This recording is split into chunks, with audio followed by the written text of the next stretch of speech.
we're looking at potentially landmark times in Wisconsin as we look at the state's court system. The newly liberal state Supreme Court heard a case that could dramatically change the state's legislative districts. And now, just this week, a group of unions is taking a lawsuit to Dane County Court, seeking to overturn the state's collective bargaining law passed under the last gubernatorial administration. Wisconsin 2011 Act 10, as the law would be called, drew national attention and brought hundreds of thousands of protesters to the Capitol Square.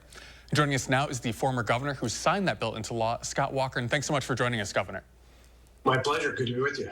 So you have a broad legacy here in Wisconsin. Assuming that it's fair to say that the biggest part of your legacy is this bill, how do you feel now that it's being challenged with a possibly friendlier court?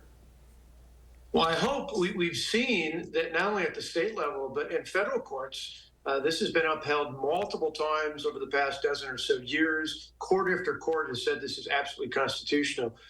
So my hope is that the new majority on the Wisconsin Supreme Court doesn't cave to political pressure, but rather follows the precedent that was set at both the federal and the state level in the past, which is more than just about a court case. It's really about ensuring that school districts and local governments continue to be in charge what they do and not a handful of special interests.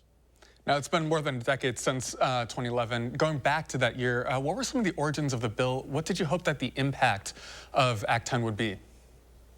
Yeah, as a former county official, I knew that without changes to collective bargaining, any reduction in state aid, which we'd experienced under Democrat control the year before I took office, I knew how devastating it was as a local official. And so we knew if we were going to balance the budget and make any changes, we need to give school districts and local governments the tools to balance their budgets without hurting the services that they provided to the people of their jurisdictions. And what we've seen is not only have state and local taxpayers saved over $15 billion since 2011, but more importantly, it's enabled the power to shift from the big government union bosses to the hardworking taxpayers and the people that they duly elect.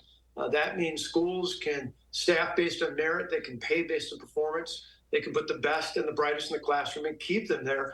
This would undo all of that and cause, I think, irreparable damage to our schools and local governments if Act 10 were overturned. Now, as you mentioned before, it's been litigated in the past, both at the state and federal level. How likely do you think that this challenge will be to succeed? Well, it all depends. You know, if someone like Justice Ann Walsh Bradley, who's been on the court for a quarter century, looks at past precedent, she follows what she and other justices have done in the past, I don't think the court overturns it. But it's hard to tell. With a new justice who ran a campaign that was more focused on a campaign style that you'd see out of a congressional candidate as opposed to a member of the Supreme Court, anything's possible. But my hope is they'll realize that if they were to overturn this just based on their own personal beliefs, that would sadly, tragically open the door towards future courts undoing the actions of, say, a Democrat governor and a Democrat legislature just because they disagreed with him or her. That's not the role of the courts. That's not the role of the judiciary.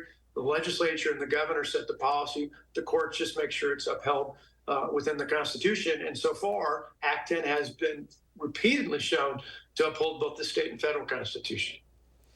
So now, as we're recording this, the news is about a day old. But I do want to ask, are you in a position, would you consider intervening in this case at all?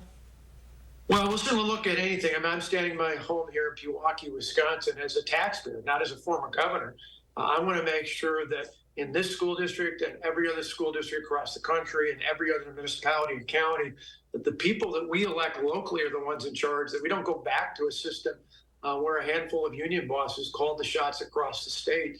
And I think not only would I be interested in being involved, but I think there's a whole lot of other hardworking taxpayers in the state, not only because of the tax savings, but more importantly, because of the shift in power away from special interests back to the hardworking people. I think that's incredibly important. And certainly we're going to be exploring everything we can do with other like-minded people across the state. And I also want to ask you, an attorney general that served alongside you and who you appointed to Waukesha County Court, Brad Schimel, announced that he's running for state Supreme Court against that liberal Justice Ann Walsh Bradley who you mentioned earlier. Just curious if you have a take on his candidacy so far. Yeah, I think he was a great attorney general. He clearly had, throughout his time in office and ever since then now as a judge, he's had incredible support from law enforcement. He is a prosecutor. He comes out of a local county prosecutor background. It's why district attorneys and sheriffs across the state of Wisconsin really respected, including those on the other side of the aisle. And I think he would be a formidable candidate. I don't know that he'll be running against Ann Walsh Bradley after as much time as she served on the bench. It's possible she might retire, but either way, I think Brad Schimmel will be a formidable candidate. Governor Walker, thanks so much for joining us. My pleasure. Now, the lawsuit was heralded by Democrats, however. Dane County Congressman Mark Pocan was in the state assembly back in 2011 during the contentious debate. Now, in response to the lawsuit, he wrote that he fought hard and is glad to see the fight continue. And the Democratic leader in the state Senate, Melissa Agard, thanked the unions for bringing the suit, saying that her path to state politics was in large part because of the wrongdoings that resulted from Act 10.